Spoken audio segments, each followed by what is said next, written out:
এমন একটা কাজ যেখানে আপনাকে 1000 ফুট উপরে উঠে বাতাসে দুলতে দুলতে একটা লাইট চেঞ্জ করতে হবে। আর একটা কাজ যেখানে অ্যাক্টিভ ল্যান্ড মাইনের ভেতর দিয়ে হাঁটতে হবে।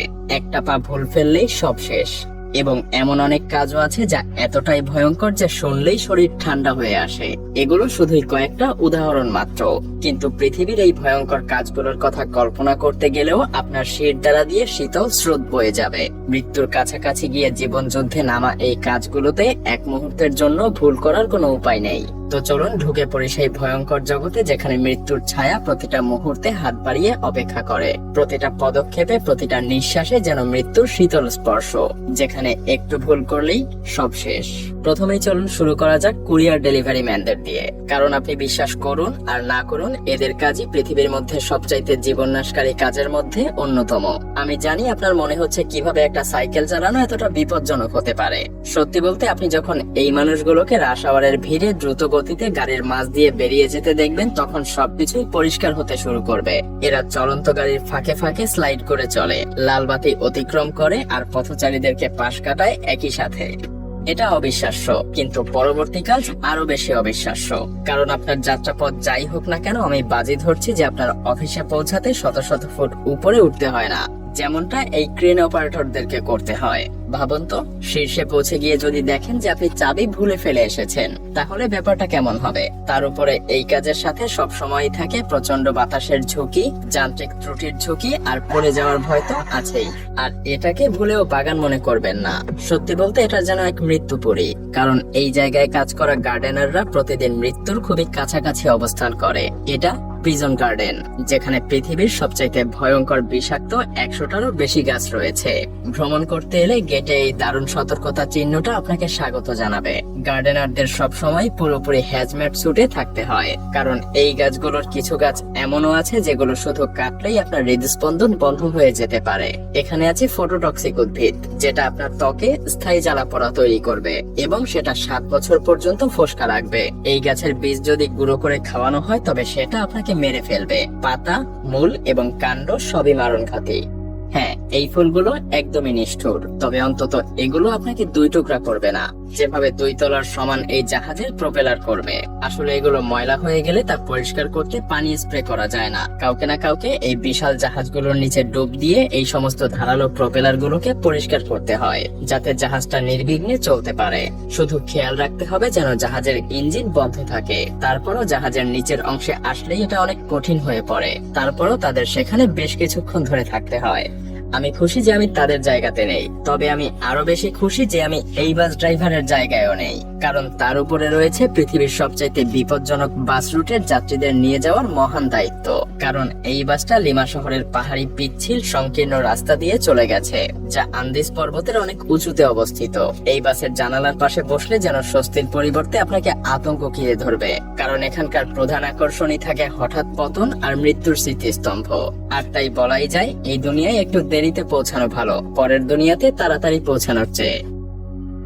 সমুদ্রের গভীরে বিজ্ঞানীরা চলে যান মহাসাগরের শীর্ষ শিকারী হাঙরদের নিয়ে গবেষণা করতে। এটা সত্যি এক প্রখর স্নায়ুর পরীক্ষা, এবং এই গবেষণা পরিচালনা করতে এরা সত্যি নিজেদের জীবনকে ঝুঁকির মধ্যে ফেলে দেন। কারণ যখন একটা 18 ফুট দৈর্ঘ্যের গ্রেট হোয়াইট হাঙর এসে আপনাকে চেটে পুটে খেতে চাইবে, তখন পরিস্থিতিটা একবার অনুভব করুন। সত্যি বলতে, মানুষ এর থেকেও দুঃস্বপ্নের মতো ভয়াবহ কাজ করে থাকে। তবে সেগুলো দেখার আগে চলুন নর্দমা থেকে একটু ঘুরে আসা যাক। এরা প্রস্তুত পৃথিবীর সবচাইতে বিষাক্ত স্থানগুলোতে নেমে কাজ করতে।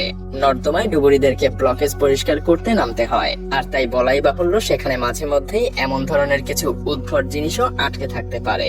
আসলে এদেরকে সুপার হিরো বলা যেতে পারে, যারা শহরকে পরিষ্কার রাখতে এমন ভয়াবহ কিছু নির্বিঘ্নে করে থাকে। আসলে এমন কাজ করতে আসলেই সাহস প্রয়োজন। তবে প্রকৃতির সাথে লড়াইয়ের মধ্যে কোনো নিরাপত্তা নেই, কারণ স্টর্ম চেজারদের একমাত্র প্রধান কাজ হচ্ছে চরম আবহাওয়ার মধ্যে সংগ্রাম করে যাওয়া এবং যতটা সম্ভব টর্নেডোর কেন্দ্রবিন্দুতে পৌঁছে যাওয়া। এরা বিজ্ঞানের জন্য টর্নেডোর পেছনে ছুটে যায়।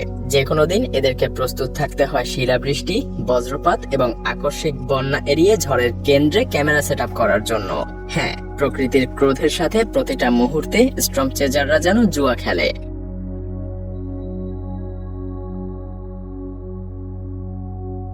যাই হোক, আমরা এখন শীর্ষ 10-এ চলে এসেছি, যার মানে এ পর্যন্ত দেখা চাকরিগুলো আপনার মনে সামান্য ঝড় তুলতে পারে, কিন্তু সামনে যা আসতে চলেছে তা আপনার মনে সুনামির সৃষ্টি করবে। দেখুন, শুধু উপরে উঠে লাইট পাল্টানোই না, আসল কাজ শুরু হয় যখন তারা উপরে পৌঁছে মেরামতের কাজ শুরু করে। ভুল বুঝবেন না, তাকে সব পথ পেরিয়ে আবারও নিচে নামতে হবে। এদের জন্য কোনো বেস জাম্পিং নেই, যদিও সেটা থাকলে দারুণ হতো। ভাগ্য ভালো এমন শ্রমিকদের 6 মাসে মাত্র একবার উপরে উঠতে হয়, কারণ আমার মনে হয় না এ ধরনের দৃশ্যের মজা কেউ সারা বছর ধরে নিতে চাইবে। তবে হ্যাঁ, বছরের সেরা মুহূর্ত কিন্তু এটাই। কিন্তু এদেরকে সারা বছর ধরেই কাজ করে যেতে হয়, আর এই ইলেকট্রিশিয়ানদের প্রাণটা জীবন্ত বিদ্যুৎ চুম্বক আর 1000 ফুট উচ্চতা থেকে না পড়ে থাকার উপরেই নির্ভর করে। এদের কারণেই আপনি এখন এই ভিডিওটা দেখতে পাচ্ছেন।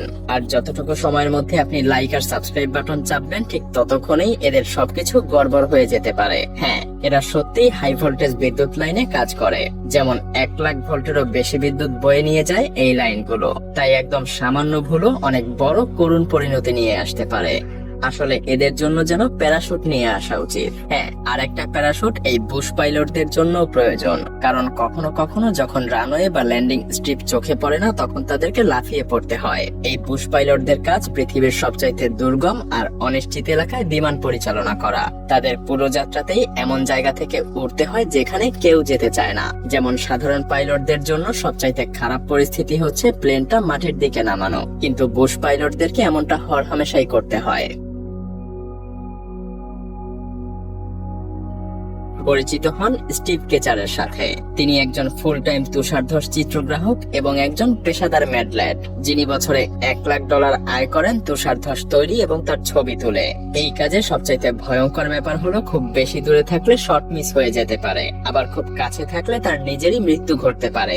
মজার ব্যাপার হলো উনি শুধু ভয়াবহ এই প্রাকৃতিক ঘটনার দৃশ্যগুলোই ধারণ করছেন না, উনি নিজেই সেগুলো ঘটাচ্ছেন পাহাড়ের উপরে ডিনামাইট বসিয়ে।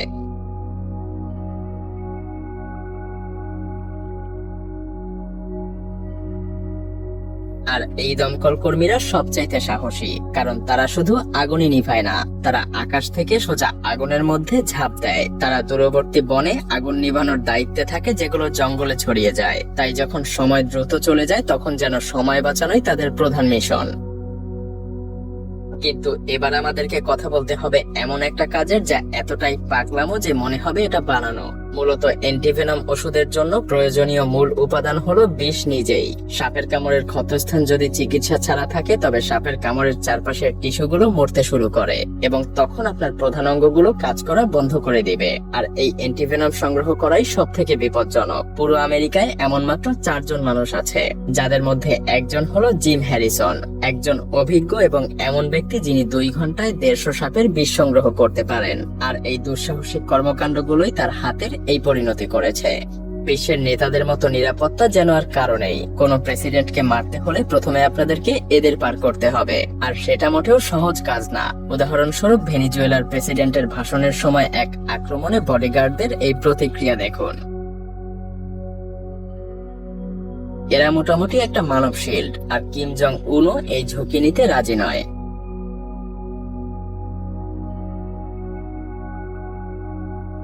আর এই কাজটা যেন গাছে উঠে সুইসাইড করার মতো।